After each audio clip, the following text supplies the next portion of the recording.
trying to decide what I'm going to say about Workhorse Nibs before I actually say them.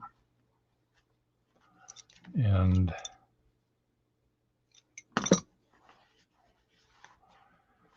so help me out here, folks. What am I going to say about Workhorse Nibs? Workhorse Nibs, they don't have to wow us.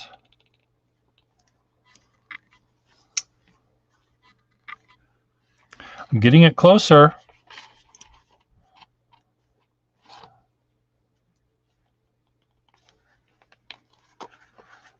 Come on.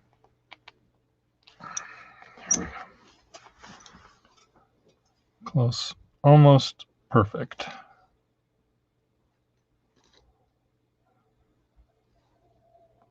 I'm just going to call that perfect. So this is the Wall Eversharp from Canada pen that I got on eBay, bidding against who knows how many people. And my rose-colored glasses and rosier-colored imagination was thinking this was going to be the greatest nib that ever happened. No, I didn't actually think that. But I did think it was going to be quite a bit more expressive than it turned out to be. And it's still not quite right. So let me twist it one little tiny bit more.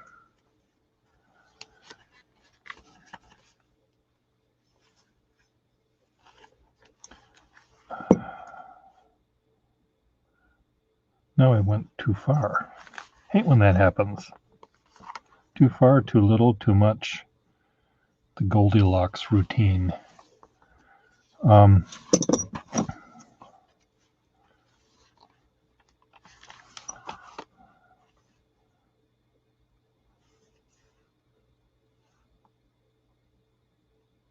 Another 10 degrees.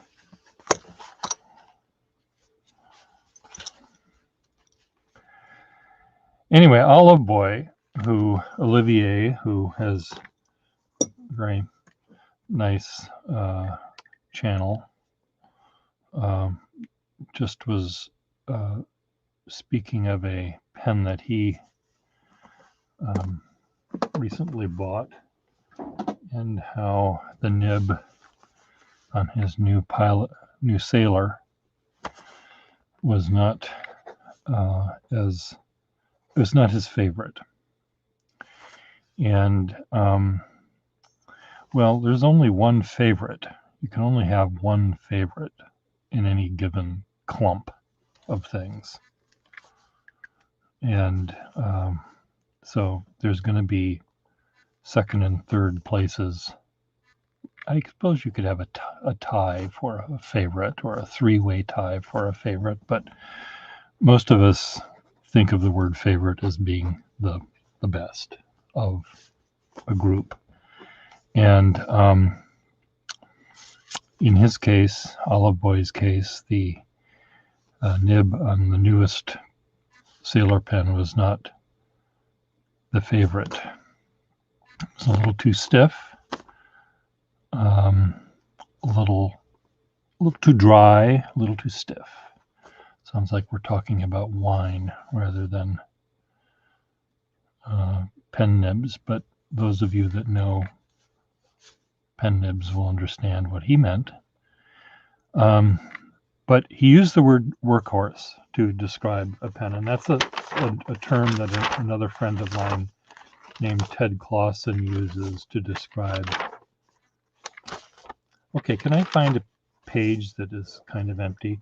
That's a term that my friend Ted Clausen uses to describe pens that do not wow him, but he still admires them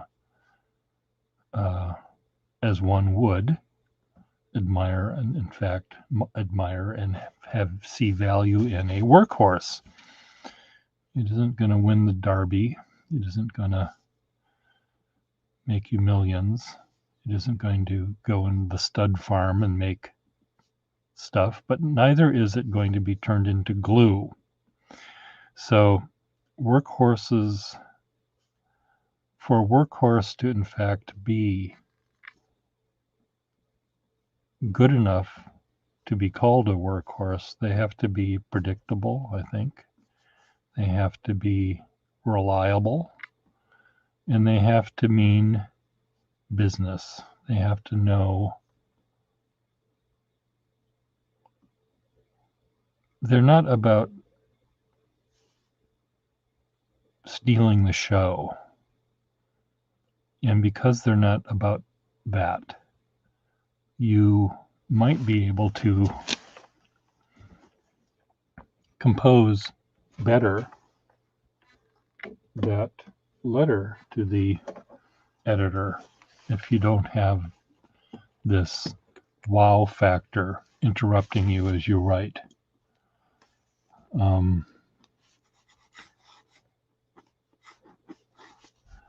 This pen really is lovely. This I would not necessarily put this nib into a workhorse category. I think it's a little too it may be the lead in a Massenet opera rather than a Wagnerian opera. It might be a little bit. It's pretty damn good, though. This is not a workhorse. This is a pretty damn good pen nib. It did not do what I wanted it to do. I imagined it to be so much more flexible. The nib looked like it would be a lot more flexible than it is. But it does have a really nice, sharp spring to it, which sort of, it wants to remain closed. It's sort of like the pen has Tourette's syndrome. It wants to be mild-mannered, but occasionally it'll have this little outburst. And it doesn't, you can make a line do that for a longer period of time, but it's telling you that hey, effects now, it tells you every second of the way that I'm tired, I want to go back to bed, I want to get back to normal, I really don't want to do this. So when I'm writing with this particular pen, it's like I want to make only these little tiny sparks of volume. So it's like it has Tourette's, and which is a very interesting feeling when you're. I wonder if they had Tourette's syndrome in ancient Sumeria, where they were writing. I wonder if the inventor of the cuneiform alphabet had Tourette's, because that's sort of this sort of staccato little triangular things that it wants to make reminds me of cuneiform. Is it cuneiform or cuneiform? And it's really fun. Now, what am I going to do with this? If it was a workhorse, I would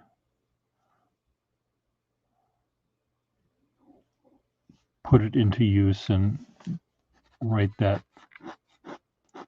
3-act play that I've got in my brain somewhere, or do that multiplication equation, or write those dirty limericks. But it is too fancy for that. It is a little showy. The pen itself is showy. It's really sparkly. Normally, I do not sit here and rotate the pen back and forth like this. And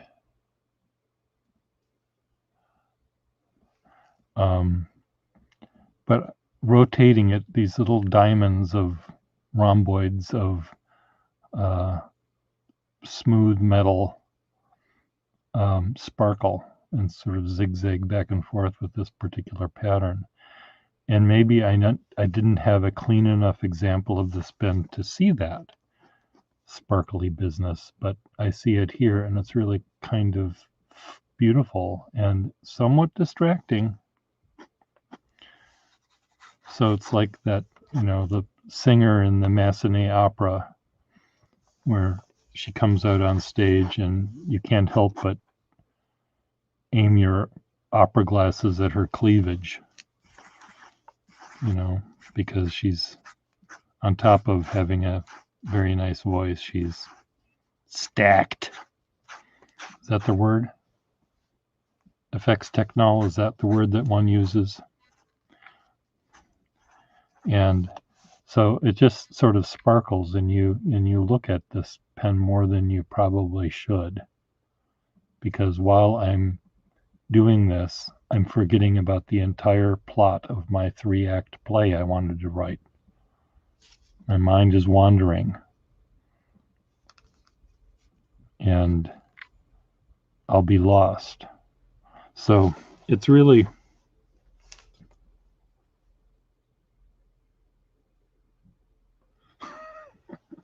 I was just updated by the person who gave me 4 fuck yous when I won this pen at auction. And because of the quite a bit less springy nib and the little tiny flaw that this pen had, I said that he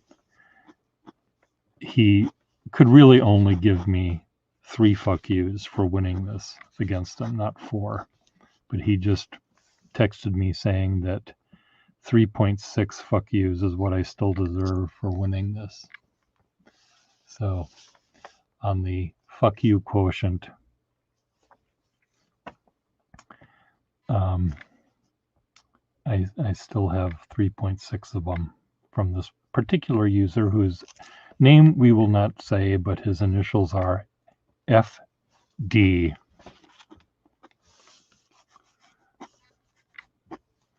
It's pretty sweet. It's pretty damn sweet, and I think actually I have a pencil that goes along with this. I will have to look.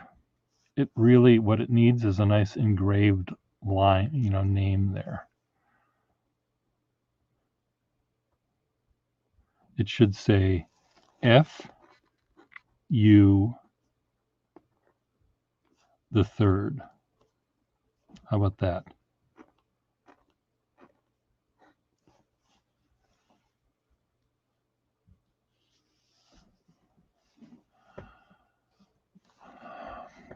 I'm not going to add the 0.6. F.U. the third. Uh-oh. This might be... No, it's the same one. I'm just getting...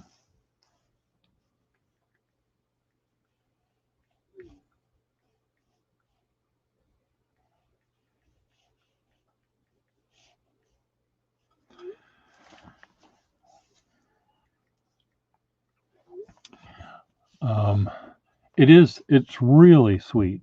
It's really, really neat. And I thought this was a different pattern. I wasn't, or maybe I don't know. The pattern didn't make any difference to me what pattern it was. I thought it was the sort of wheat pattern that they have. I didn't think it was this pattern. So this is a relatively rare pattern compared to among these patterns. So it's really, there's only one flaw in this pen, and the flaw is that FD doesn't own it. That's what he would say that the flaw was. But the flaw is there's just a little tiny bit of corrosion right there where the threads, it just has this little tiny bit of corrosion happening, you know. So I could live with it, or I could very carefully just file down that off and make it level. But I think I'm just going to leave it the way it is. Well, look who's here.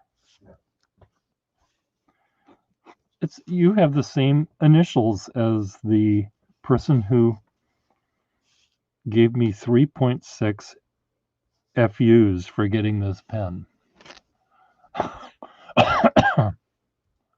You had a chance. Look at those little sparkles. You have to have the light hit it right so these actually sparkle.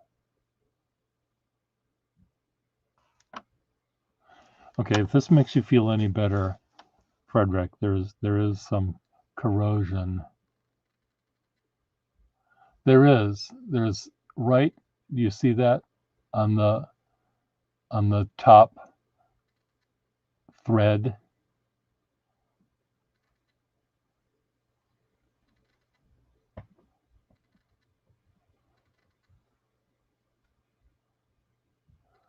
There's just the very top of this thing has some corrosion on it. But it's really springy. I'm describing this kind of a nib that makes me want to just make this tiny bit of thick line as I'm drawing, just a little explosion of thick. Is a pen that has Tourette's syndrome. There's also a little bit of a bump right here, which I don't know what that's from, but I'm not worried about it. It's very odd, too. I have to look at my other pens of this type. This lever seems really far back.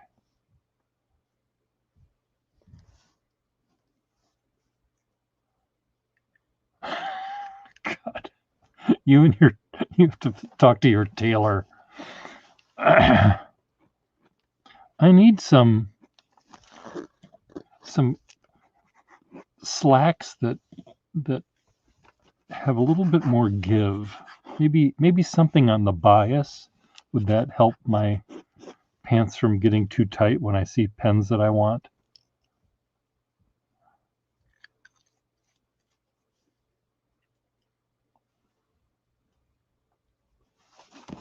I'm just going to see. I'm going to go see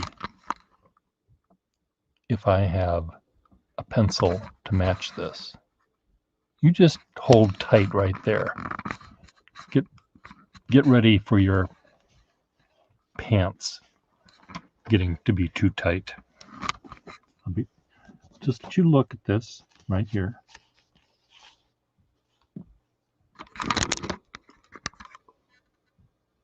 I'll be right back.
More room for pen enthusiasts. Okay, so I do have a pencil that matches right here, except is it the same color? It isn't the same color, but that's okay, because I think I have this. I've got the same pen. It is the same color. Look at this. See, one is sort of yellow gold, and one is more orange gold. So of course I have to keep both of them. And I do see that the levers are both in the same places. Maybe I'm thinking of the earlier ones where the lever is moved up a bit. But aren't they, you know, the patterns on these, you've got the smooth or just the vertical lines. You've got the chevron pattern.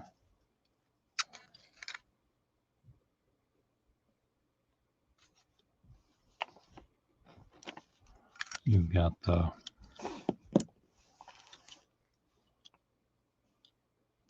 one I just bought, this one. What pattern is this called? Mr. This one does have a name on it.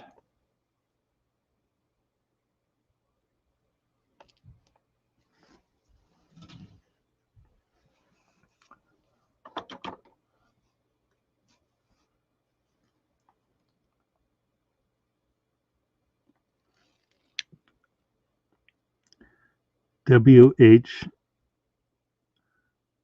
Filio. W.H. Filio. Well, that religion without asking, I've never quite understood that, because if you see an element of one's winky more protruding, shall we say, you could be any number of things, any number of religions. You could be Muslim, you could be Jewish, you could be atheist, but born in America. You could be a Lutheran and born in America. And then if you didn't see that thing, it could mean that you're any number of other kinds of religions as well. So, A.C. Eliasson. See, this is the pattern I thought it was. This sort of chevron-y wheat thing. I can't sell you the new one because it's a different color. And then we have, of course, the Greek key meander pattern. And then finally, what is this? Another Greek key meander with corrosion happening. This little bubbling up here of the stuff means at some point this cap is just going to come right off. This nib here, I think I thought maybe the nib I got on this new pen was going to be like this one, where it would be more pliable. Why is there not any ink in here? It's one of these stupid bottles I have to turn upside down. It's like those awful paints they made for kids that won't spill. No, they don't spill, but you ruin your brushes.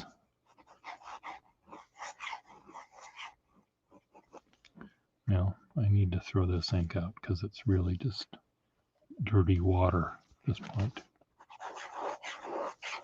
See, I thought the nib was going to be like this one.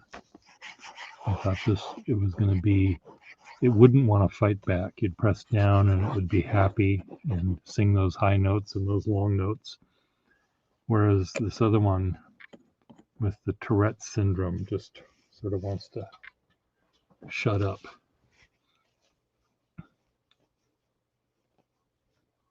What do you mean, rumph? You have more pens than I have, mister. Just remember that.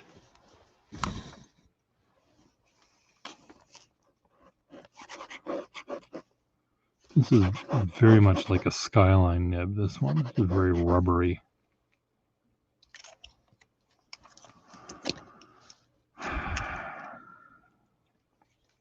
The new one, the Tourette's one. Doink, doink, doink, doink.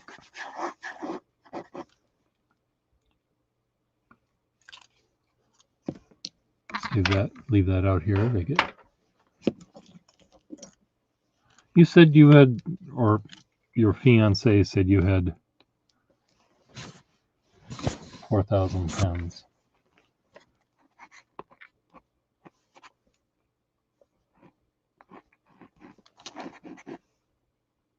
See, this nib here is in its brother.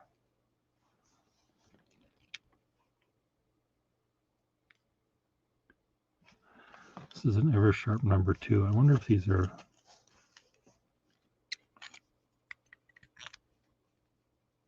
interchangeable.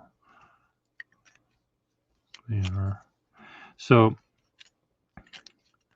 this probably should have a number 3 nib in it, but there's a number 2 nib in it instead.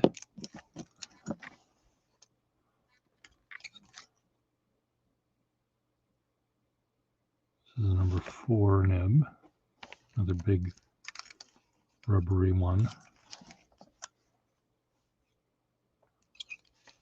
Well,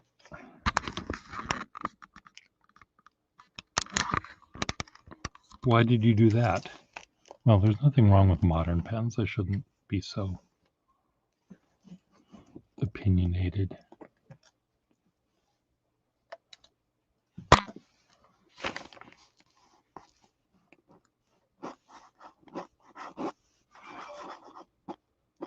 This is another nib that's sort of like that Tourette's one, the new one.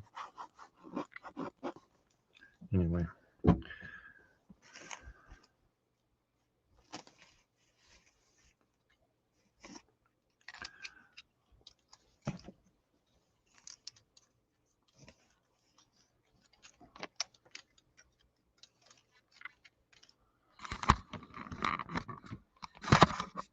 Well, we all go through dumbass phases. So let me ask you this question. The question to the group today is about workhorse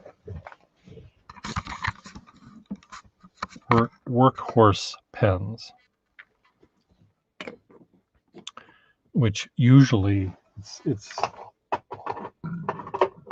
pardon me, saying that a pen is a workhorse pen is like saying about a rather plain looking girl that your office mates are trying to set you up with as she has a good heart. And how's her spleen? When people say she has a good heart, it means she's kind of plain. I don't want to say fugly, but that's what they say. And workhorse, when people say, oh, it's a workhorse pen, that sometimes seems to be what they're kind of saying. That the pen is lacking something, lacking beauty or lacking a wow factor or lacking something. And I'm thinking that I love any nib on any pen that is very broad or very, very fine or very, very flexible. The ones I'm less excited by are the ones that are more in the middle. fine nib that is more medium than fine, a flexible nib that's more semi-flex. But all of those pens in the middle of the road are so good. I mean, what's wrong with being in the middle of the road? We know politically what extremism got us. And bless homely.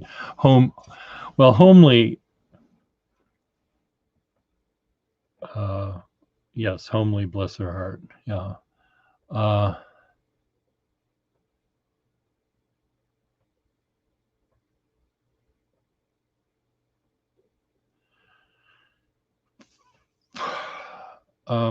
Do we do workhorse pens by the decade? I don't quite know what you mean by that.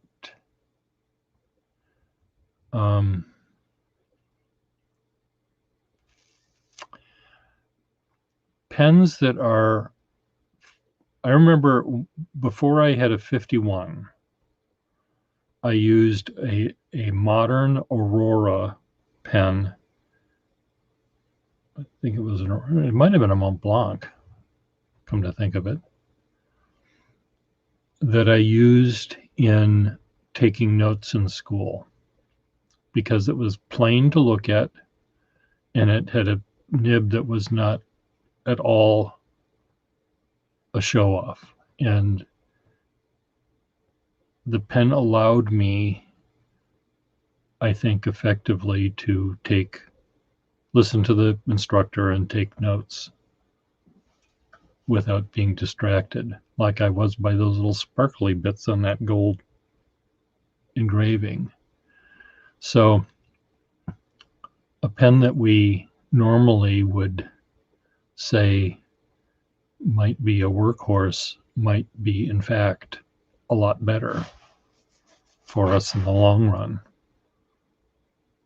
for their workhorsedness, I guess.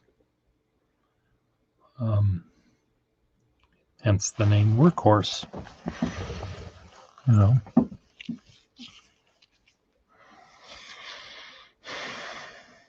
But I hate medium rigid nibs too. They have to, if they're going to be rigid, they have to have a little tiny bit of flexibility, or they have to have a slight stub-ish quality. Their footprint can't be just round.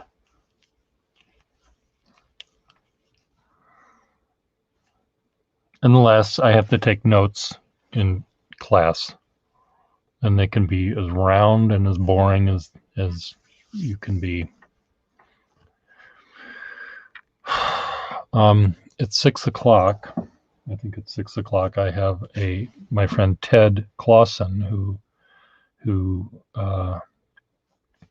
does the TED Talk pen things with me.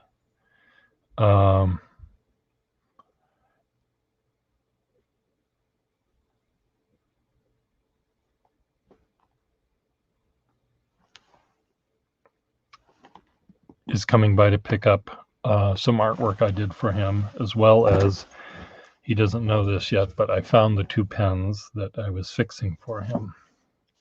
And I have to put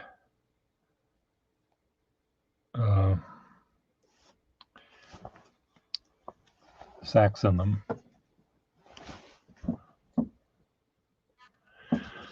I think the ink followed the pen.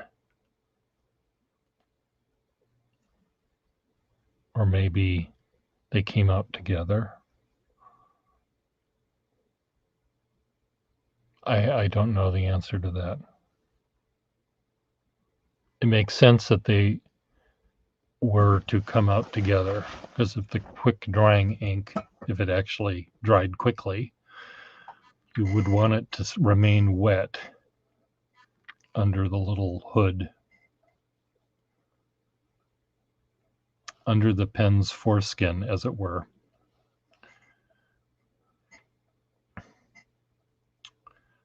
For lack of a better term, it stayed moist under there.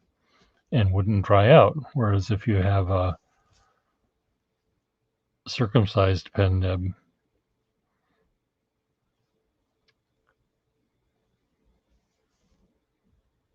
super chrome. I don't know. I don't know.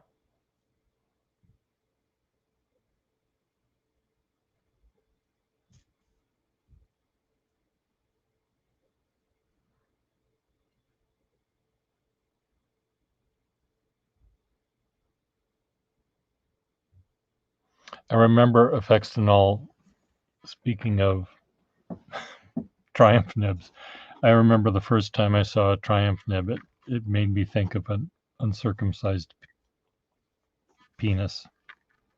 A little pointy thing. If Kesh were here, he'd be shocked. You're probably shocked. Everyone's probably shocked. I'm sorry for... This is made for adults. But it was FD that brought this up in this. Of course it would, Pierre. Of course it would. We are talking about 6-inch long cylindrical objects after all, more or less.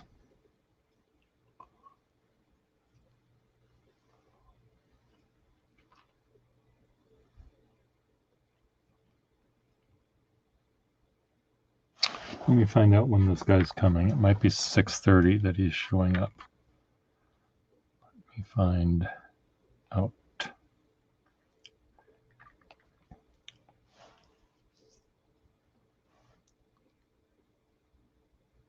Around 6 or so. No, shock. You know, most of us are adults. Almost all of us are over a certain age, and those of us that are over a certain age, most of us have become adults in the process. Some of us are still children, and I include myself in that department. Does anyone want to come on here and chat while I put a sack or two on a pen or two? Keep people company. No, Freud would put his cigar down and he would say the same thing. Friedrich, would you like to come on and talk about the Freudian pen collecting theory while I put a sack on a pen?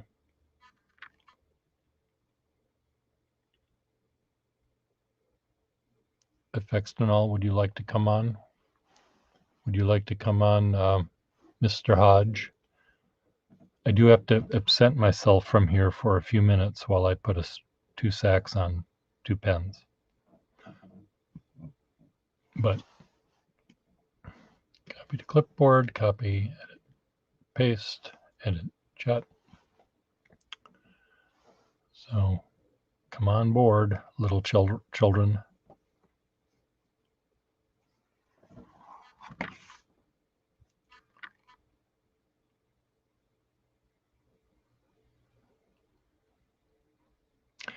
Susan Worth's collection, pen collecting, being a dame, I think she had more testosterone than most of the guys in the room, though, that Susan Worth.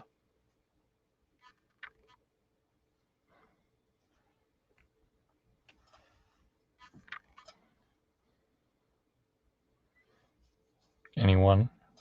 No one wants to come on?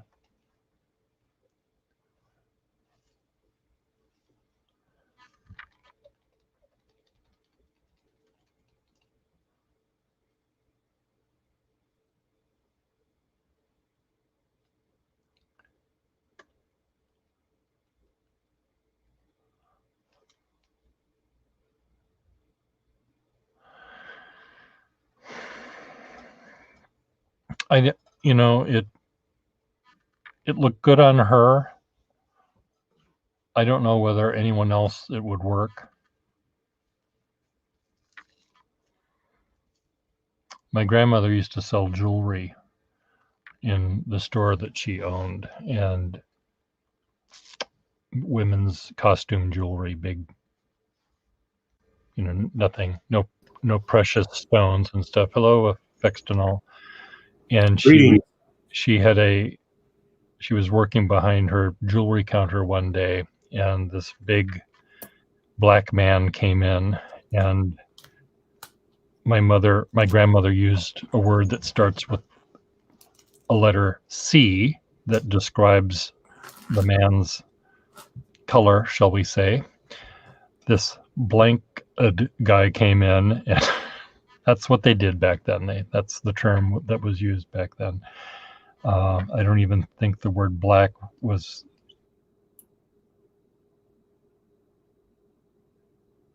Wait, what? It's not just me in here now, is it?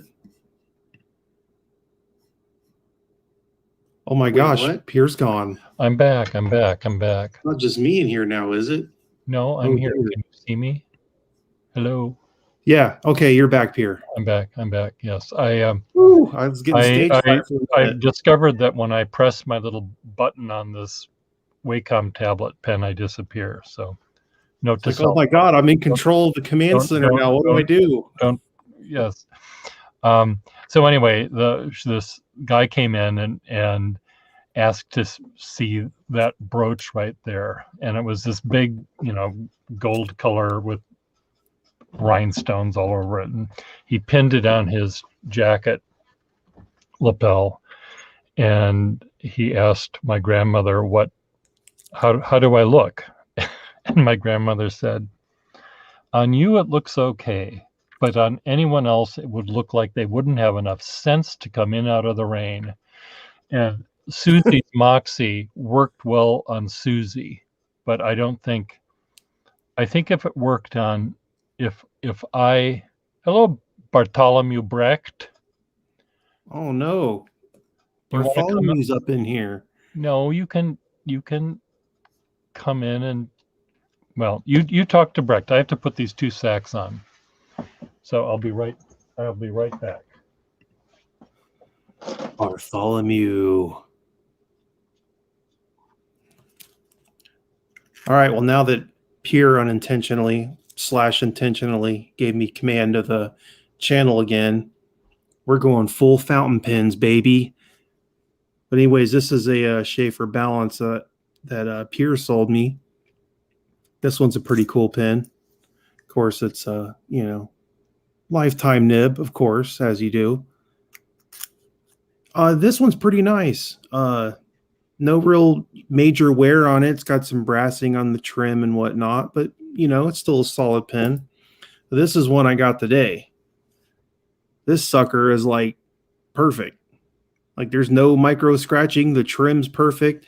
And somebody did that silly thing where they color in the imprint with crayon. But I just inked this thing up here, and I was in the process of well, let me see if I can cover up the addresses here. But I got a letter here from a pen pal because I signed up for some pen pal club thing, and guy sent me a cool letter here, and I was going to write him back. So that's what I was in the process of doing. I'm just catching up on chat here. Workhorse Nibs, sweet deal. Yep. Yeah, the goofy crayon. I get why people do this. They show that the imprint's still real good and crisp and all that, but I kind of think it looks silly. Because, I mean, that's what an imprint's supposed to look like. Just, you can see it if you're looking for it, but otherwise it just kind of disappears. Marilyn asks, am I participating in Inco Rimo? No, this is a different pen pal club that started. I don't know if it was started by him, but I think he kind of like runs it or co-owns it or something. It's the YouTube channel Writerly Witterings. It's a gentleman by the name of Michael Jex.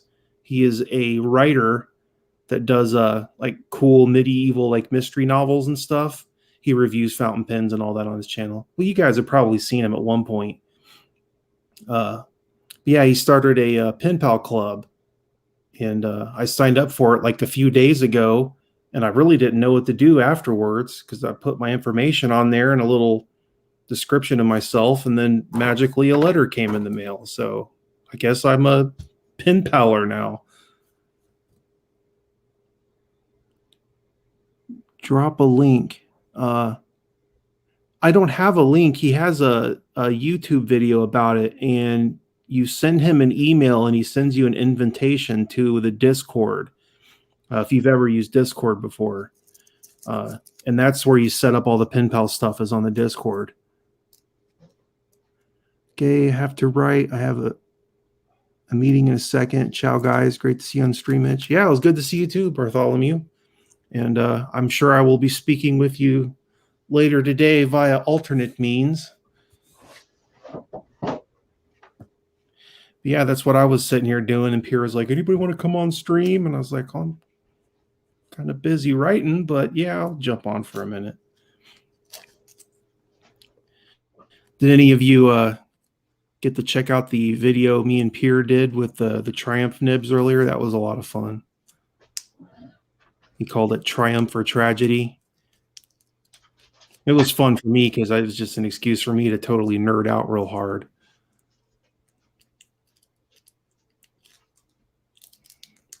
Oh, bye, Bartholomew. Yeah, I guess he took off. Yeah, I inked this thing up with, you know, my little vials. This is the vintage Parker Quink that still had the proprietary Solvex chemical in it, which I'm assuming is just that phenol chemical, PHENOL.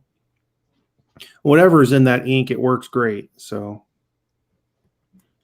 I was just sitting here writing with this pen, and I think I might need to flush it out a little bit because it's writing okay, but it's a little bit weak on the ink delivery.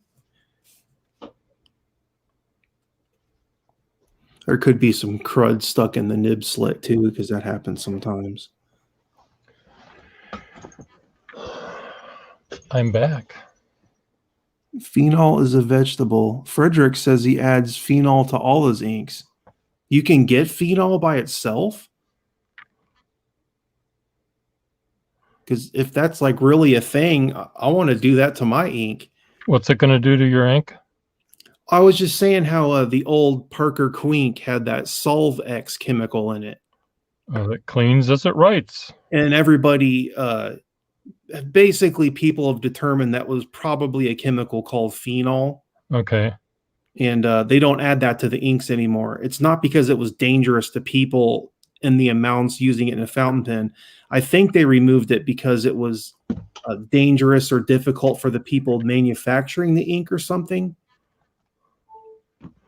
Yeah, Frederick says it's a fungicide, but yeah, radium dials, the radium ladies with their jaws. Yeah, no, it's not like the radium ladies. And what was that, Hartford, Connecticut, where that was at? Yeah, it worked well for, you know, the pilots didn't have their jaws fall off; they just were killed. Their heads were blown off in the airplanes. But I remember every time I find one of those like old watches or you know, clocks or something that have radium dials, and I'm like, you know how radioactive this thing is? And people are like, get that away from me.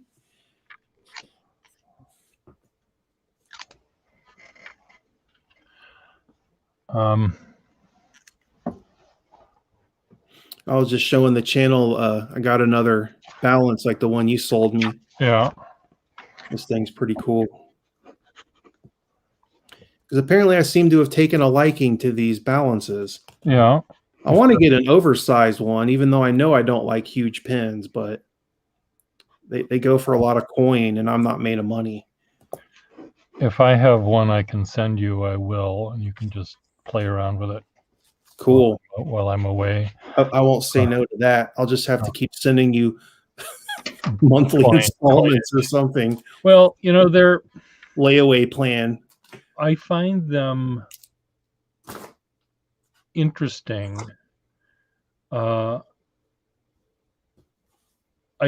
they're oddly, I something about posting the cap on the back. Maybe I've seen so many that have cracked cap lips that I think maybe they were prone to have the cap pushed on too tight or something. They because I think also maybe it's just the ones that have cracks in them that they fall off so easily. But I don't know if other people have that feeling about them. I do have a number of senior-sized ones that have flexible nibs in them that I really like. And there's something about the width of the pen and the flexible shaper nib that makes me feel I can be a little bit rough with them. Yeah, they do seem like they're maybe a little sturdier than most. They might be. But I'll see what I have. I probably have a black one of you probably would want the later era. Not the. Oh, you mean the one with the rounded feed style like this? Well, that and also and the flat clip and all that, and the longer streamline section and the longer cap and the shorter body. The first year that they came out, because they had they had an awkwardness like a Frankenstein monster. Right. They were just a little weirdly proportioned, but I like that sort of look to those pens, though they are funny looking. But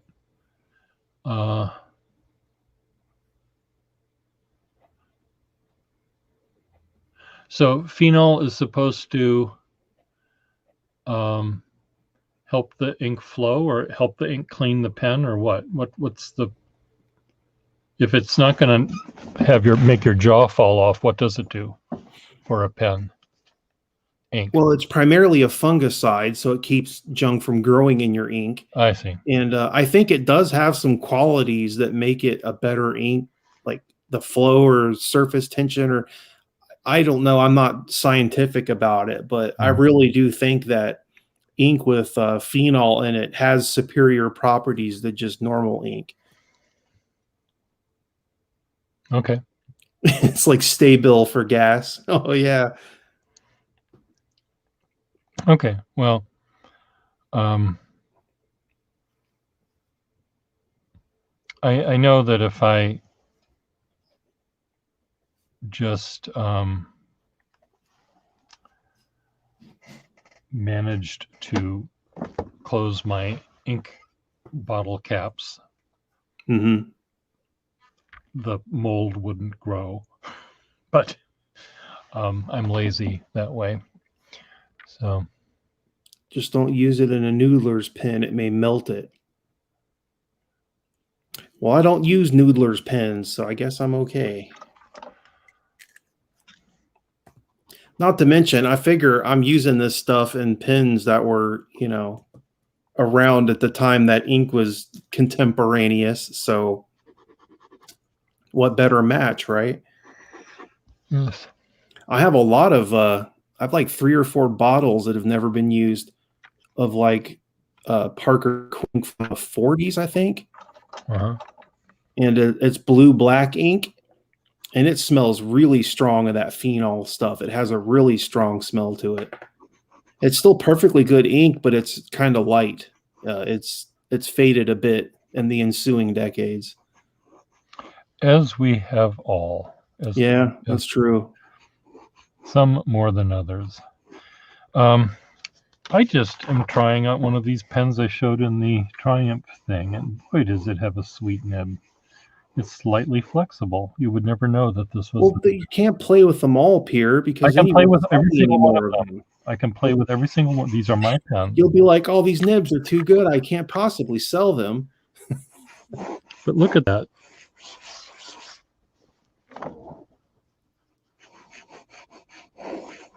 That is pretty good. You're getting some like really thin hairlines out of it too. Well, I also, I do specifically really like very, very fine nibs, and so when I find any pen that has a really, really fine nib, I usually will keep the nib anyway, put the nib in a different pen. And Well, it's hard for me to find Triumph nibs at anything but fines or mediums, you know. Well, you have a nice stub there. Yes, I do. Buck-toothed stub nib. I have a buck-tooth snorkel. So, well, the interesting thing is too that the snorkel that's a stub that I have is made in Australia. Oh, yeah, I have a couple. Most all my snorkels are made in the USA, but I have like one or two that are made in Canada. Okay. And I have that stub is Australia for some reason. Who would have known that they have a Fort Madison, Queensland? Right, Fort Madison, Queensland. Yeah, exactly. Oi, mate. Is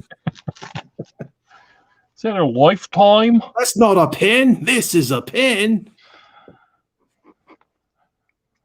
Snorkel. It's Parker would be Australian. fucking choking us to death if he could hear us right now. Either that or his eyes would roll back in his head so far he'd pass out. He's milking the kangaroos and the the wallabies and dingoes and the outback. He's with his goddamn Vegemite. Yes. Ugh. Frederick just sent me a text of a yellow 51 pencil. I mean, it's a lemon yellow. It's not a mustard yellow. It's a faux yellow. Like, right? I appreciate it that some people are, into particular colors of pens or stuff. Like myself, I like plain black pens. I don't know why. Well, because it makes it easy on me though, because then I don't have to spend a bunch of money on some rare color just because it's a particular color. Yeah. Like with the snorkels and stuff, like I don't really care about collecting the rare color ones. It doesn't make the pen write any different. I mean, I don't know. That's very true. I love yellow. What can I say? Frederick's Vegemite. Well, you can have all the Vegemite you want because I don't need any. I tried it one time. I got my COVID test today. I saw your video after you posted it, and I was like, he's streaming his COVID test. Oh Lord! I wanted to just show that I was, before I got on an airplane, if I end up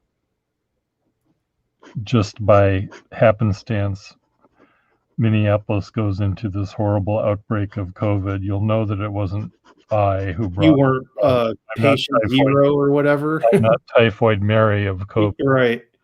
But we'll find out if I have it or not. I don't think I do, but I'm hoping that I won't. But on Saturday, I did go to the Museum of Fine Arts with friends of mine, and one of them said he tested positive for COVID, and I had lunch with him and everything else. So I don't know what it was that he where he got it. He doesn't know where. That's the problem with this stuff, is you just don't know. That's the scary thing about it. So we'll find out. Yeah. I mean, we won't find out how he got it, but we will find out whether I got it. Well, he's okay though, right? He tested positive for COVID, so right. He's not dying or anything. But, yeah, well, that's what I wanted to know, because I mean, some people don't even know they have it. And other people are on their deathbed, so you just don't know. He's fine. It's just, but he asked me if I had any symptoms, and I said I didn't, and yeah, so I could still be infected, but not be sick, and I could still be in infected and give it to everyone else I run into. So I'm going to show you all this. Schaefer script. That's pretty cool, isn't it? That was a thrift store find. Oh dear. Well, I'm sorry, I'm reading Miss Marilyn's blasting it to the world because she'll be dead. Well, do you have so many underlying conditions that it's a sure thing, Ms. Marilyn, or?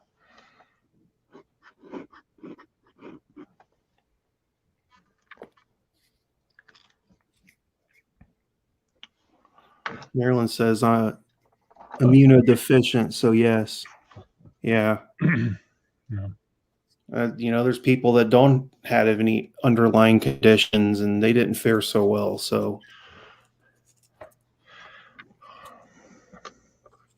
I don't know, man. Well, good luck to you anyway, Pierre. Well, thank you. I know that when I get to Minneapolis, I will have a lot of tasks ahead of me, but I will also have time and make time to see all of you guys, to show you my childhood home and Well, that'll be cool. things It like might that. be a nice distraction from, all the stuff too, to Yeah, I mean, I connect with your friends within the process.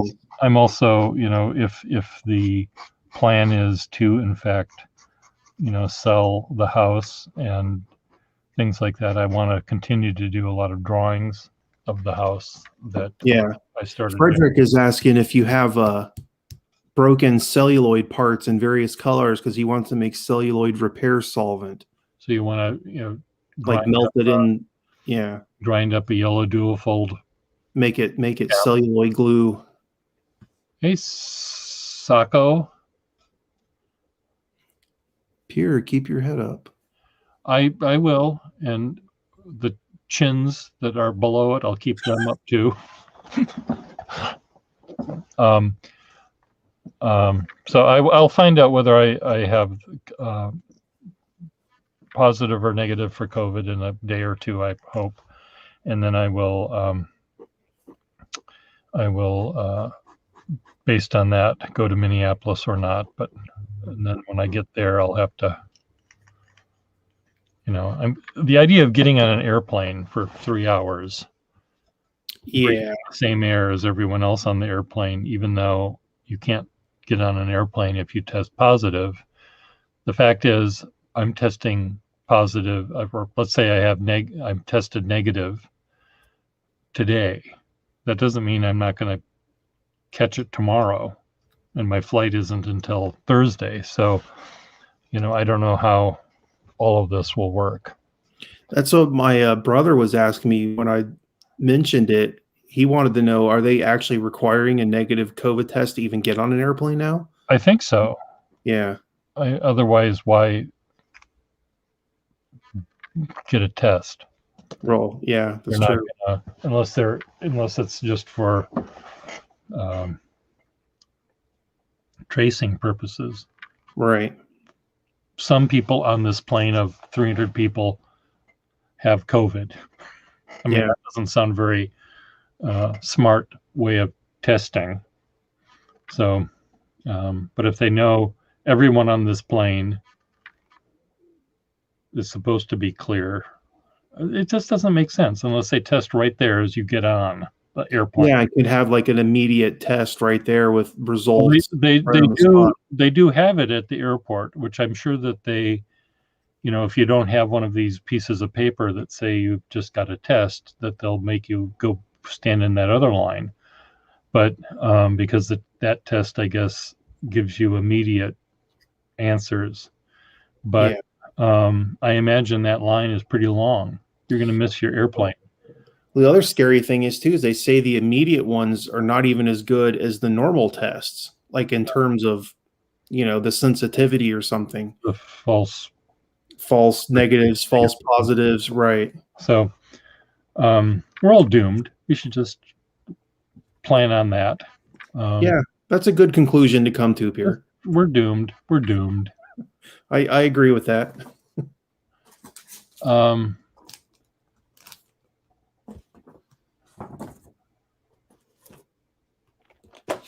So, Frederick, what is this super duper dual fold? Is the broad nib? What super duper dual fold are you talking? Goodbye, Pierre. Are you saying I'm gonna? Oh, I'm tipping over here. I'm capsizing.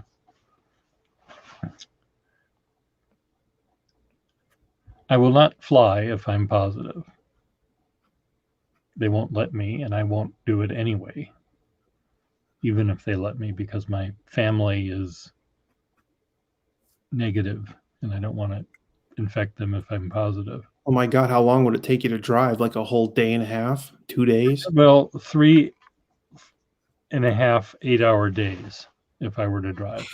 Damn. And I'm not going to do. I don't have a car. Well, yeah. And that walking is too long. So yeah, I think bicycle riding is kind of out of the question too. So it's flying or not, and we just buy an Uber. Just my brother bought me airplane tickets. He buys airplane tickets because usually when my father was alive, my father would pay for them, and my brother would do the work of, finding a good flight and booking it for me. And one flight, the last flight I took to Minneapolis before my father died was, my brother said, you really have to come here tomorrow because he's not going to last. I said, okay, fine, get me a flight. So he got me a flight, and I said, don't make it 6 a.m. because I've got way too much I've got to do, but make it at noon or something so I can get myself out of here. And so he made it, and I got the itinerary. I saw what time it was, and I said, fine, I'll be fine. And I get a little warning on my phone saying, upcoming event, you're due at AF Green Airport at 10 o'clock or whatever it was, 12 o'clock. Mm-hmm. And AF Green Airport is in fucking Rhode Island. It's Boston Logan. And so I had to get ready really fast. And I took a $70 Uber ride to Providence, Rhode Island. Bet they were happy about that. Well, they're used to it. Yeah.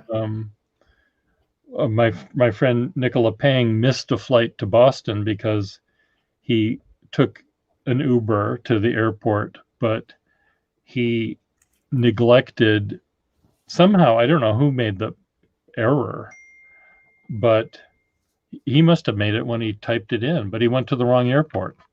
Yeah. He went to, there's 2 airports near San Francisco, and he went to the wrong one. So he missed the airplane. Flying on planes in general has just been a complete nightmare since 9/11. Broad. Okay, I'm looking at this. I mean, I haven't flown on a plane in many years due to my current condition. But the last few times I remember flying on a plane, it was not fun, especially drop you off in some podunk airport, or whatever. Or Atlanta, for instance, is a huge airport. And then your connecting flight is on the opposite end of the Atlanta airport, and you've got to, pretty much flat out sprint with all your stuff dragging behind you. Jesse Owens of Flight. Yeah, it's never fun. Marilyn says, I love flying.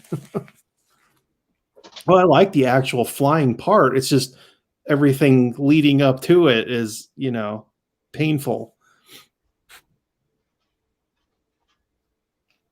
I mean, I don't really have a phobia of flying in an airplane or anything. I remember the last time I flew, I got express check-in, waved my ticket at a person. They asked me if I was checking a bag. I said no. They waved me through. Frederick says it's so fucking painful. Frederick just sent me a picture of a British duofold, I think. Mm-hmm. One of these Parker 51-like things. Is that what these are? Slide it down a little, Pierre. Yeah, you're a little too close. I can only see the part of the barrel and there you go. Oh yeah, I have one of those. Mine's a Parker Junior. Anyway, look at this nib. Oh, that's like a 17, isn't it? Who knows? I don't know these. I've been looking for a 17. I may have another one, but this one has this. Look at this nib that it has. It's this. Yeah, a lot of them have real soft, chunky nibs on them. Golf ball.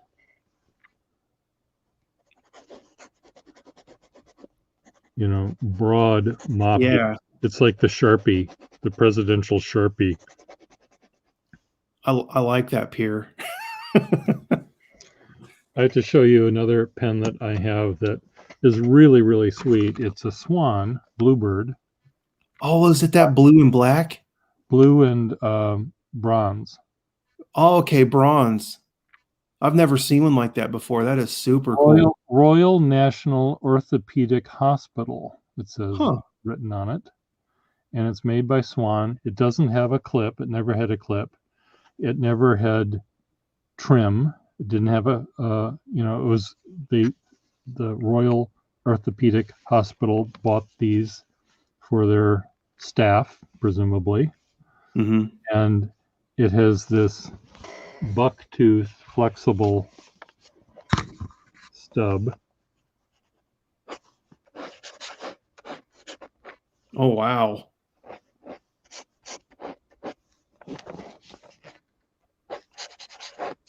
That would qualify as what SBRE Brown refers to as serious nibbage. And you wonder why I hate him. You just wonder why. I'm sorry. This has serious nibbage.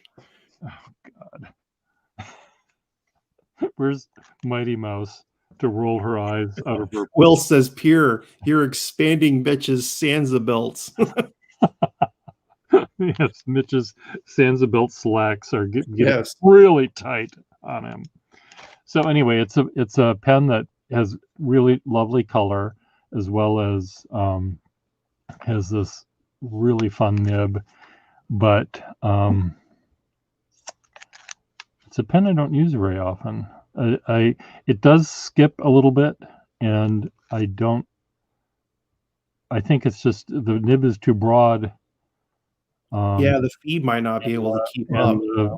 It's too flexible to keep up with it, I guess. But Frederick corrected me there. That pen was a super duo fold, not the 17. Okay, this one? Yeah, that's what he says. And I mean, Frederick's forgotten more about fountain pens than I know, so I definitely will defer to him. Yeah. Well, it's neat because it's this big golf ball of a nib. I don't know what it is with those British Parkers, but yeah, like a medium British Parker nib is like a broad or more. Yeah. Like all their nibs are super chunky tipping, and I like that personally. Maybe not for everything I do, but they're definitely fun and interesting. Fredericks is super duofold wideband, 17 is narrow band. Because I bought a Parker 17, and when I got it, it was this little tiny thing, and it's a Parker Lady 17. It's real short, and the nib on it's like a monster nib for being such a tiny little pen. Yeah, I've been looking for something like that, either a normal size 17 or I guess they're called super duo fold, the normal ones. So I guess the bands on them is one of the identifying features, I suppose. Expanding my Sansa belts.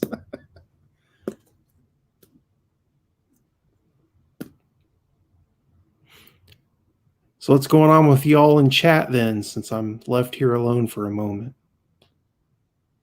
Yeah, Frederick says there's a normal size 17 as well. I thought all the pens that looked like that were 17, so that shows you how much I know. I didn't know the Super Duo Fold had the hooded nib like that also. Yeah, okay, it was the top of the range, so like the the zenith, the top of the mountain, the pinnacle.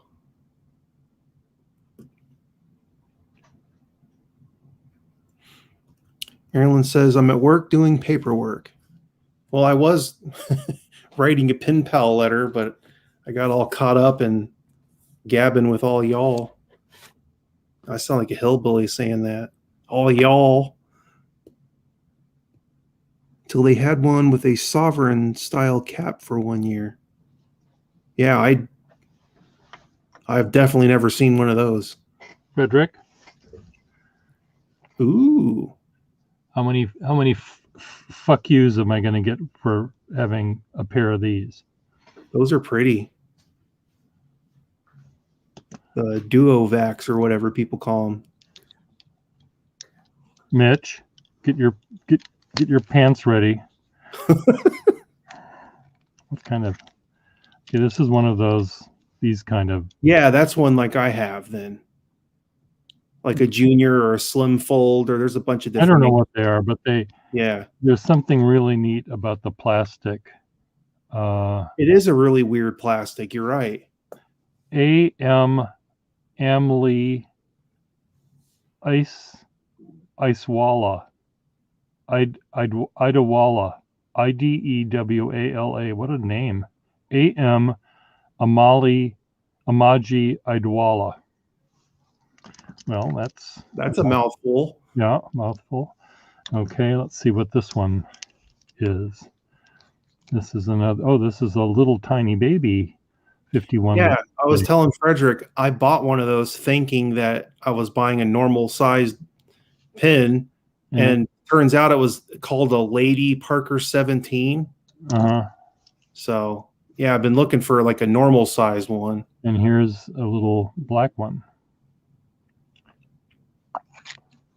There's again this sort of, the plastic is very rubbery, plasticky plastic or something. It's got like almost a velvety texture to it or something, if that makes sense. It's a very different kind. Yeah, it's really strange. Okay, let's see what these nibs are like here.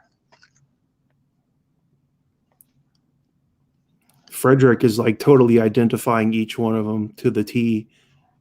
I'm just like taking wild ass guesses.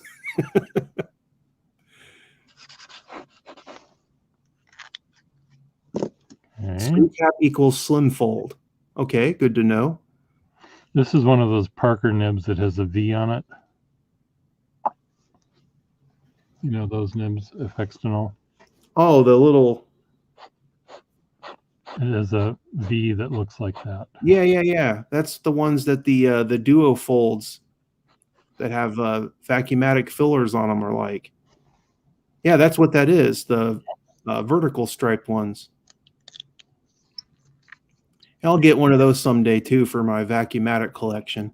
Didn't you have one of these? Who had one of these? Who was showing off their pens yesterday? Nope, I don't have one. Someone was. Yeah, Duo. Todd Merrill just bought one. That's who it was. I've seen a few sell on eBay here recently for relatively decent amounts of money. This one, the cap doesn't want to fit on the back for some reason. It's like this is just a little too... Marilyn says Todd's a hoot. Todd is hootishable. Okay, these work. By switching the cap, they work. Those aren't azure though, are they pure? Huh? He's wanting to know what color they are. Are they blue? The red and the gray. Yeah, the silver gray. Yeah. The blue and brown, or the... I never know how to say azure. Azure. I say azure, but yeah, may be wrong. I've heard so many people pronounce it so many different ways in my life. I've never known how to properly pronounce it.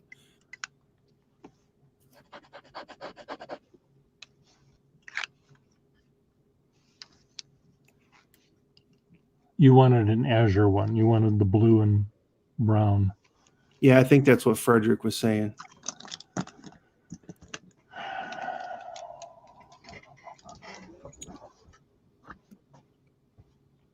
So I guess you didn't find another one of those super duo folds then, huh, Pierre? No. Oh well. There's always eBay. Good old Feebay.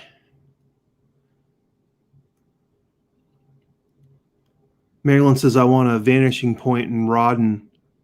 OMG, they're so beautiful. Oh, Rodden in general is beautiful. Makie is beautiful. Chinkin is beautiful. All the Japanese, arts like that are just unbelievably gorgeous. Marilyn says, I was going to buy my own mother of pearl and make my own damn maybe fancy pen. Okay, Frederick, get your pants going here. Frederick's Sansa pants are expanding as we speak. The zipper buttons are flying off. The buckle's straining under the pressure.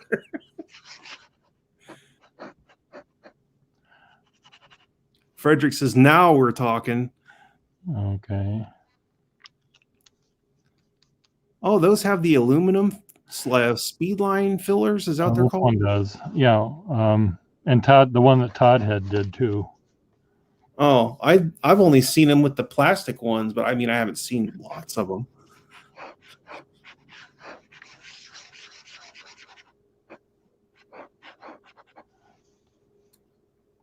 This one was well loved. It's a 3-banded thing with a lot of plating wear on that band. Frederick says, where's the morphine? Well, I have some, but you can't have it. I can't get to it either. Sorry. Be in your pile. I just saw your Schaefer video. Loved it. Then I noticed you were live. Oh, Frederick, yeah. Hello. Okay.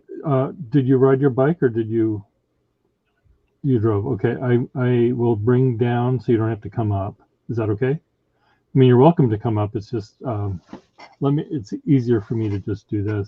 I found your 2 pens and I fixed them. You didn't tell me where I put them. I told you to tell me where I put them. You didn't tell me where they were. I have oral morphine as well, but I'm too lazy to get out of bed. Hurts too much at the moment.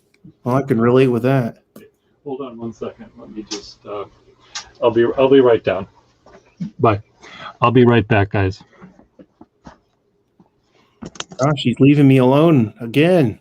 Yeah, you're in charge. I don't know what to do with all this newfound power. It's power.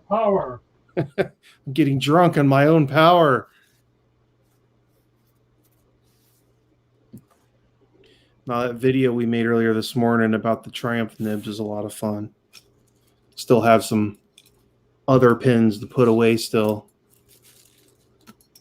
So, me and black pins, I got to have, good old 51s, Aerometric. Even though this pen has the wrong pencil with it. I think this is a earlier pencil, and the pen's a little later from like the 60s. Marilyn says, I'm looking for a cheap Triumph nib. Between me or Pierre, I'm sure someone can get you one.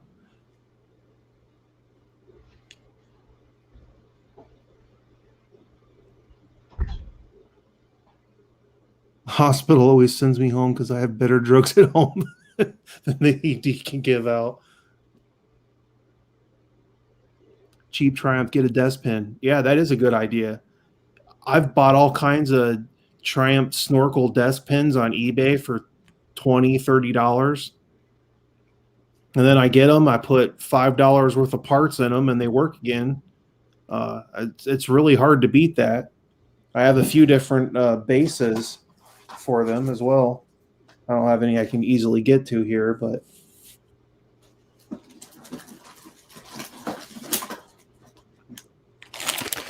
I haven't looked in this for a while. I have a little storage thing here right next to me where I keep a random Here you go. Fountain pen repair crap, because that's exactly what's in this bag. I got shellac and no, that's not what you think it is. It's talcum powder for sacks. Bottle brushes for cleaning caps, all that kind of stuff. Anyways, I got this is kind of weird. It's an old bottle of Pelican, found India. I don't know much about this stuff, but it's India ink that you could supposedly use in fountain pens, which I thought was like the worst idea ever. But I mean, the bottle looks kind of cool. It's all dried up, but oh, Keshev. Oh, Frederick says, Mitch, I found you another Triumph trumpet for $20. Oh, Frederick says you can use it in ink pens. Well, yeah, it says drawing ink for fountain pens. Yeah, I've got a couple nib holder things and some there's some random dip pen nibs in here. They're a little rusty, but they still work. Ones like these with the little springy thing on them. I don't know much about these. I've played with them a couple times, but what does this say? Esther Brook, number 18, Drawlet pen. Yeah, anytime you come across this kind of stuff, it's fun to play with it. Oh wow, chat. You guys are blowing me away with chat here. Marilyn says, "Eek, I would never. You will have to use pen cleaner." Yeah, that makes sense.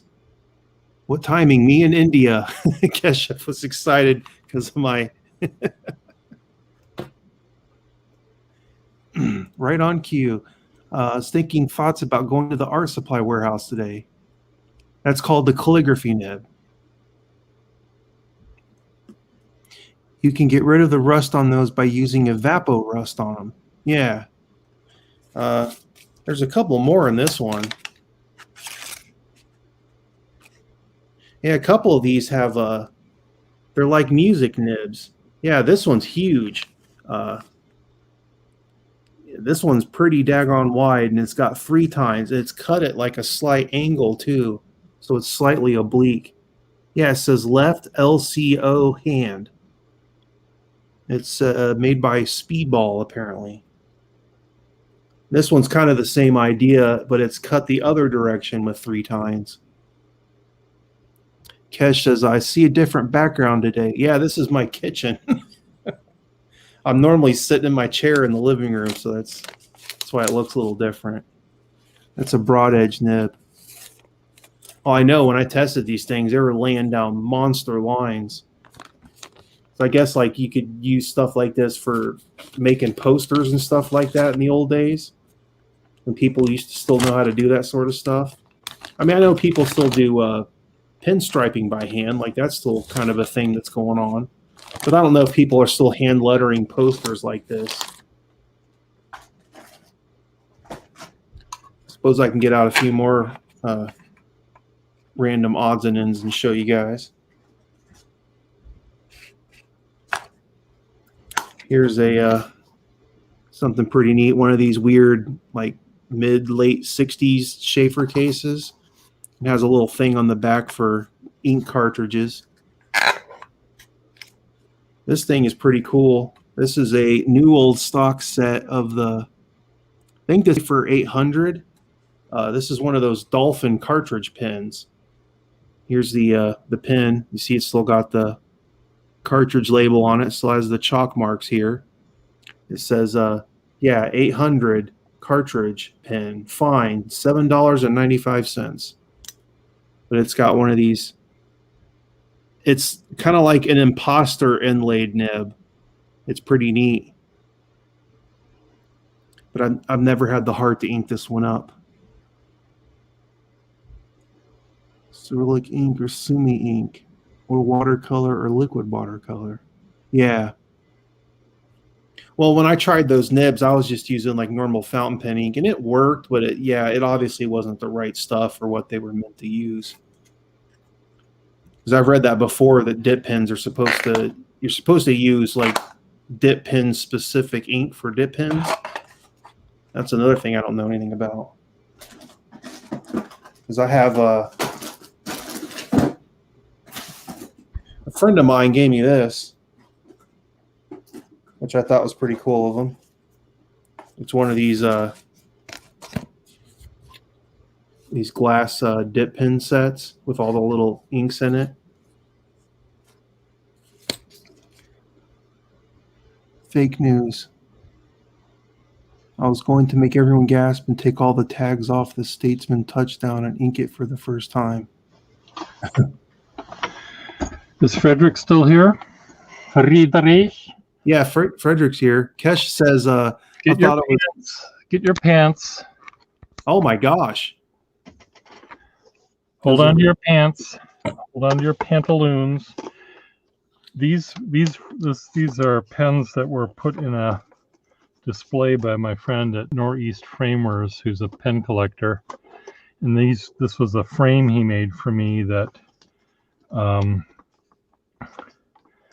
I used for a art display that involved however many pens this held.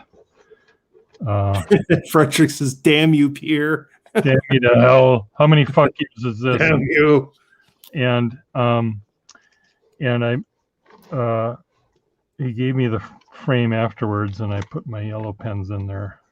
So let me just see if I can take these out without breaking them any more than they are. I don't have any yellow pens. Got lots of black pens, burgundy pens, gray pens. First of all, let's look at the broken one. Here's a part of a Lady Dual Fold pencil that somehow broke in half. I don't know how that happened, but it happened, sitting there in this box. Mrs. H.B. Couch, C-O-U-C-H.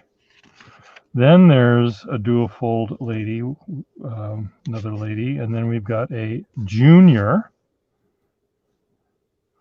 Now notice that this junior, some of these yellow pens had yellow threads, and some of them had black threads. And I've always found the black threads not pleasing. Frederick says, wait. Is this a way for you to pay for your electric bill in its entirety? I'd have to pay for all the electricity for the rest of my life, I think. Because this one, the senior dual fold, this one, in addition to it being this beautiful, flexible, fine, flexible, springy, it's almost like a pink nib. See if I can put water in it here to make it go. Oh wow, it is just a delight. Boink, boink, boink. Price sticker on the back. Price sticker, good $7, Lord. $7. Back in the olden days, it was this. That's what this was, I think. $7. I don't know, Pierre. Let me call my guy. He'll know what that's worth. Extra fine. I don't know. It's going to sit on my shelf for a long time, and I got to find the right buyer. I'll offer you $20. Okay. This is the senior dual fold streamline yellow one. Pierre didn't get my Pawn Stars joke. I did. Okay. You're just ignoring me then. I haven't looked at these pens in the light of day in years. I've seen them every day. They're on my wall, but I have not actually inspected them, right? And so now they're going to go back. They should. And you can keep looking at them. This is we get to fuck him. It's not just me getting fuck yous. It's more than 4 fuck yous for me, but it's a fuck him. That's what we like to hear. Fuck me, silly. Fuck him, fuck that, and fuck it all. Fuck it without lubricant. Ooh. Frederick says grumble, grumble, grumble. Marilyn says, how do you keep them upright? I guess it's the space between the glass is the right amount. No, there's these pens had there were four. There were 1, 2, 3, 4, 5, 6 pens in the original display, and there's a elastic loop rather than two elastic loops holding a pen. I've got one on each elastic at and the elastic loop is hidden. It's way down at the end by the cap, so you don't see it. So so that's how they're held in place, is that they're now we got Will saying all things need to be fondled occasionally. Okay. You know, as you do. As one does occasionally, or more often than that.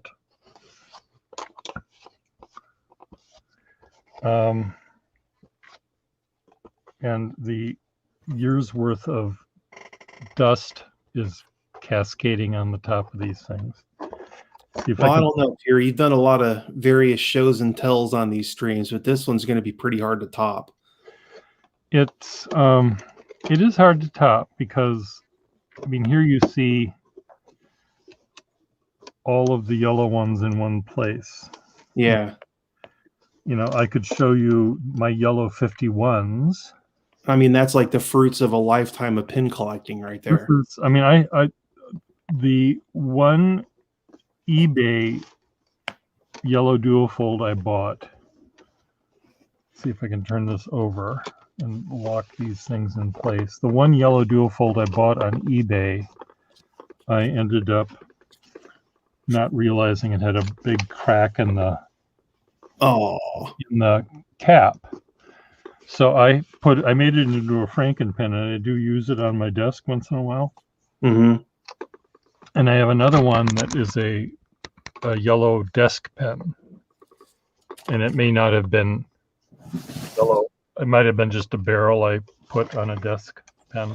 Well, while I have you on here, Pierre, I've showed this before, but talking about Frankenpens, this is that little dip pen that I got. Oh yeah, and it's got an Aiken Lambert. Yeah.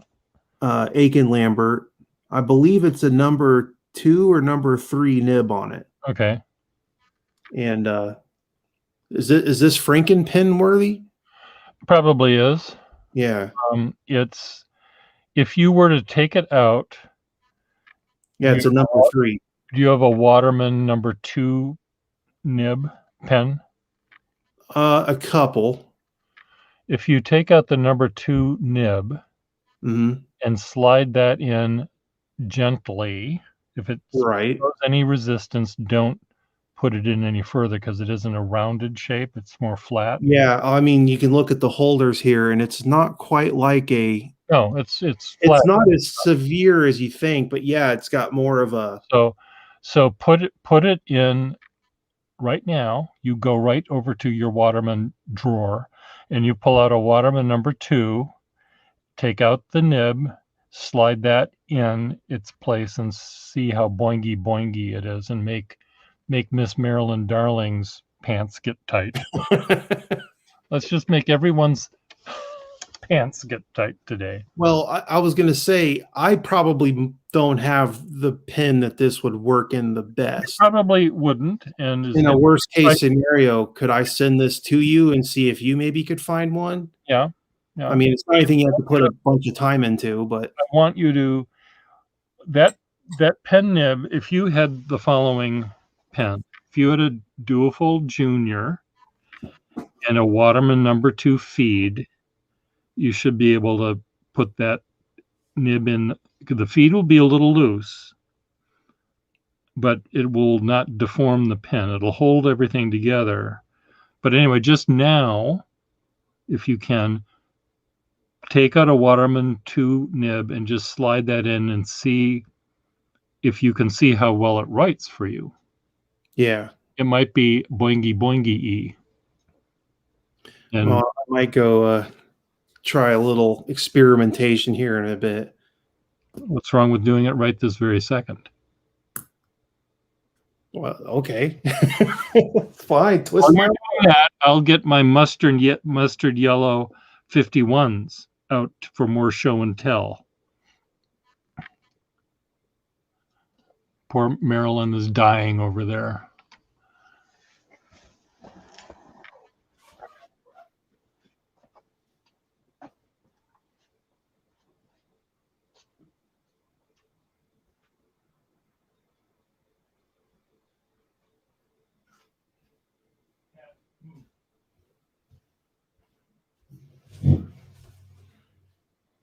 All right, I found this.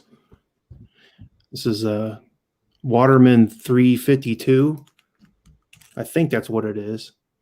But it's got a Waterman Number Two rigid nib in it. And this is kind of a slightly stubby medium. I'm going to see if I can, because when I restored this pin, I had the nib and feed out of this, and I remember it being relatively tight. So I don't know if I'll be able to yank it out easily.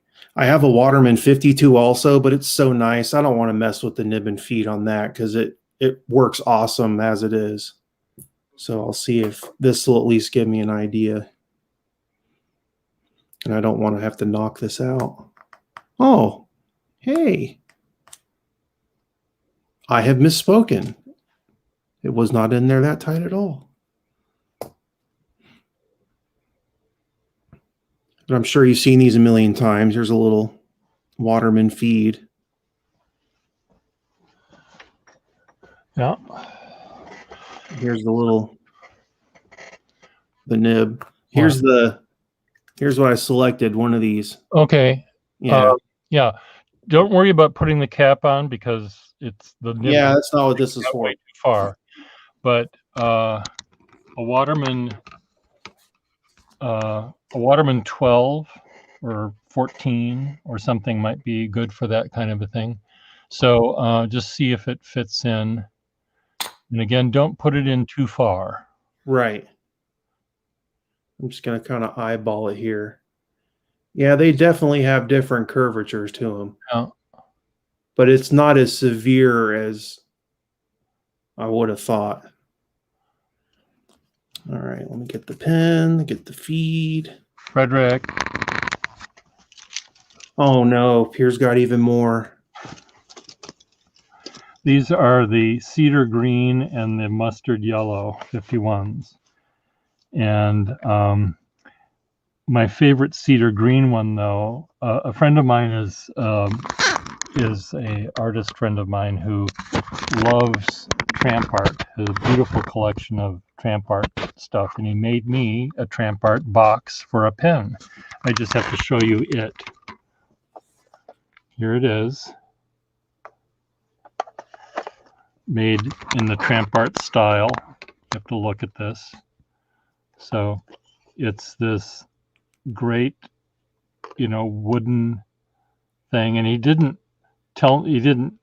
was a gift. I didn't know he was going to select this color, but it was a perfect color, this green, to go with my green pen. And in this, I have the cap slides off, and I have olive in here. Olive is my favorite 51 because it has this beautiful engraving of the name Olive on the cap. So, oh, is that a sterling cap? yeah, but I love those caps. Beautiful engraving. That is really cool. And so my 51s in mustard, it just shows you that Parker didn't understand how colors worked, because some of them are yellow and some of them are more brown and some are like, here you can see. I think it was that early material they made it out of. It just different batches age at different rates, and I would imagine they were all pretty close when they were new, Yeah, maybe.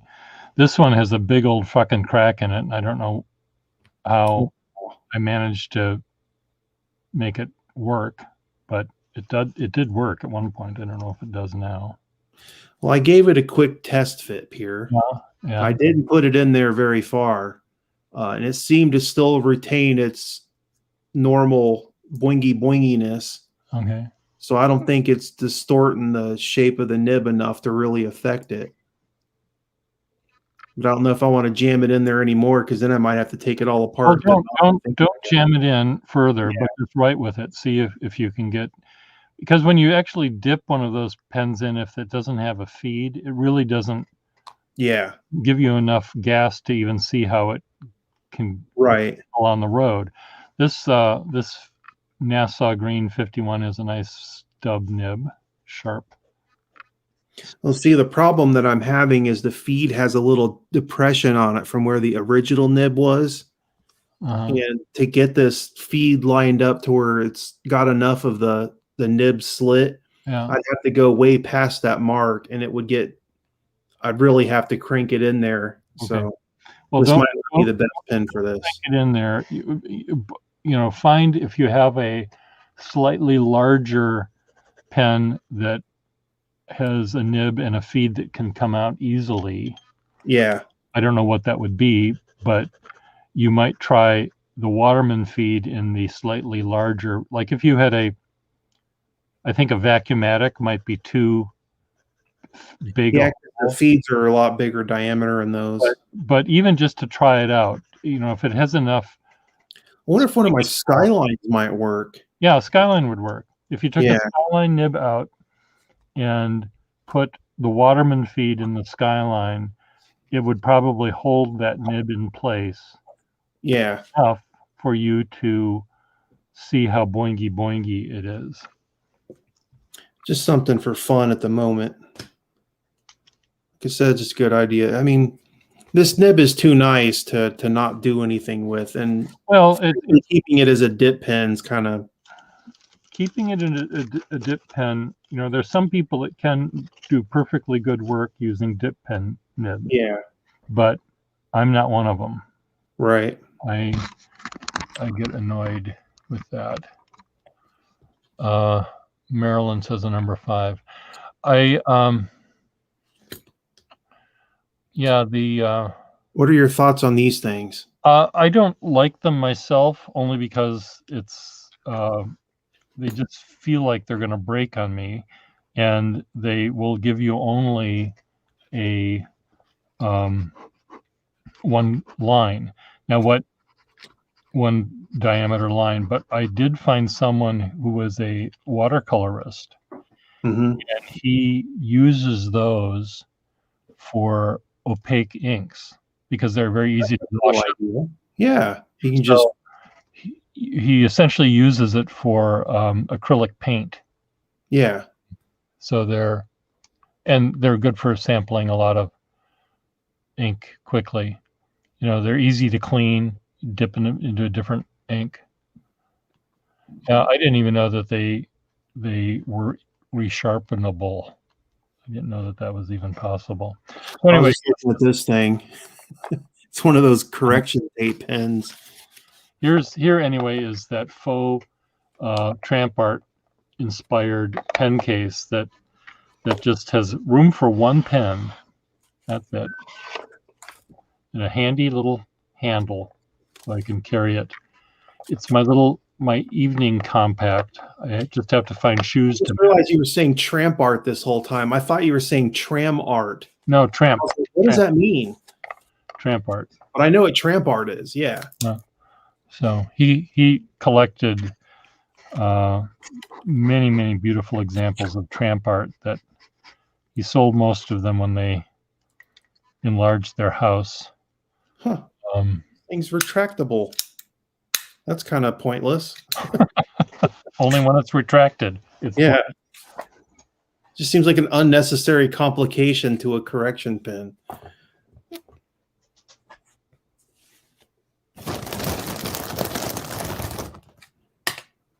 Oh, look. Lamy 2000 nibs. I don't even remember what I have. What is this?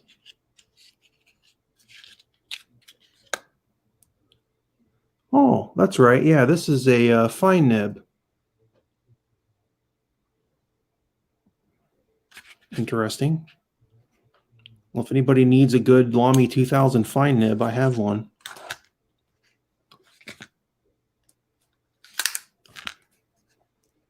Yeah, glass nibs wear down too quickly and have to be resharpened too damn often.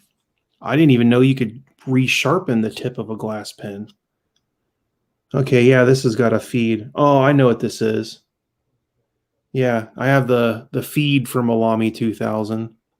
And I also have, this was an extra fine nib, but it's a little mangled. And I'm not quite good enough to fix a nib like this.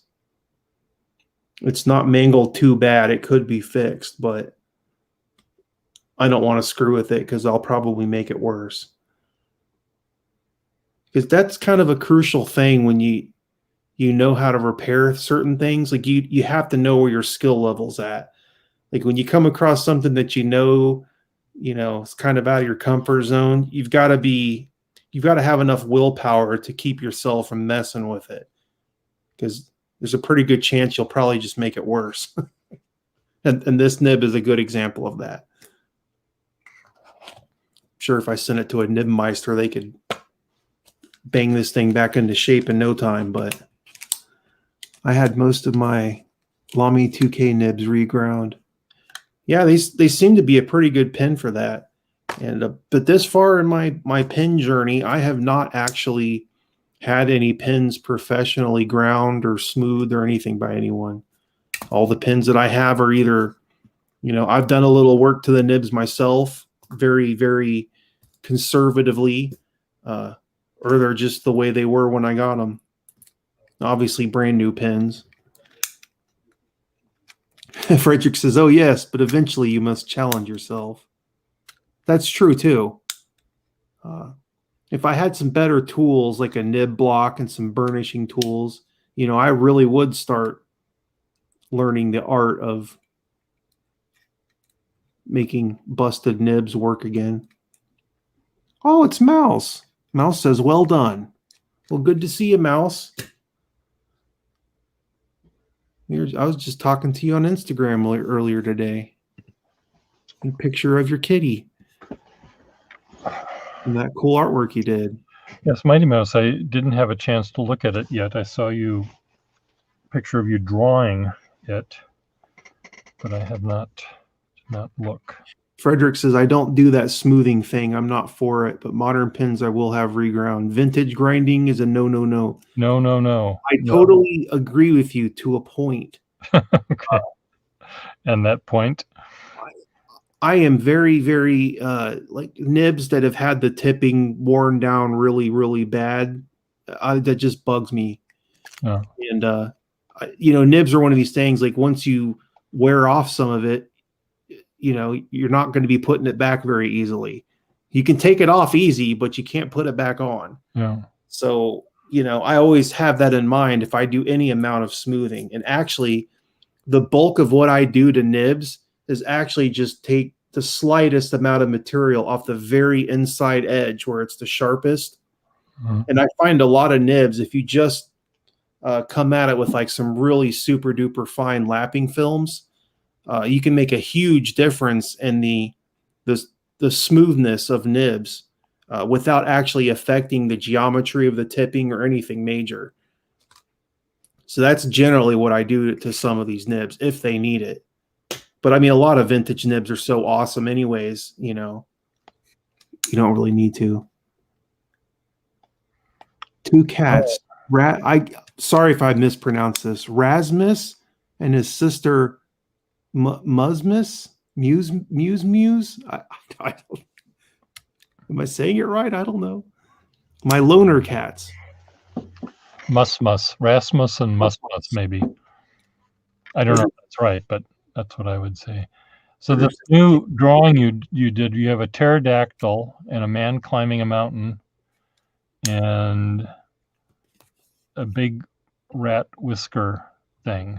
Was there new mouse art? It's in a Space Needle and Yeah, I'm looking at it right now. a worm with 5 legs coming out of its head.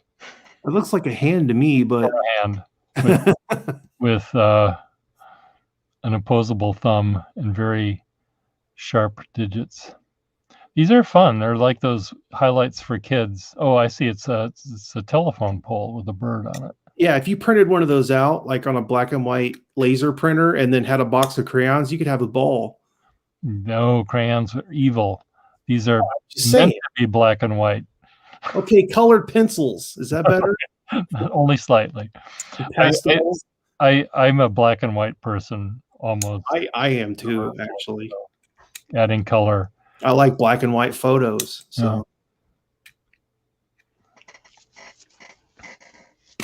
well, Pierre, I've been sitting here in the for a while, and this chair is about to kill my back. So, okay. And I'm doing the same thing. I'm gonna sign off and talk with my 3/4 roommate, and then about plans and cats and food and etc. Tomorrow is my attempt to at least box up the pens that are going out. I hope I can get to the post office as well. Okay. But that might not happen until Wednesday. I also need to go to my bank and talk to them about what I need to do to deposit money from afar if I am in Minneapolis. And I know I have deposit slips, but I'm going to see if I can do, not that I'm planning on anyone sending me a check, but I'll figure it out.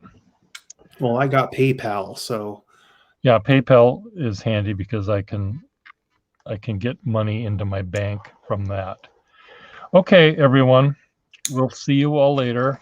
Okay. Thanks for letting me hang out, Pierre. Yeah, it was good. Yeah. See you later. All right. Take it easy. Bye.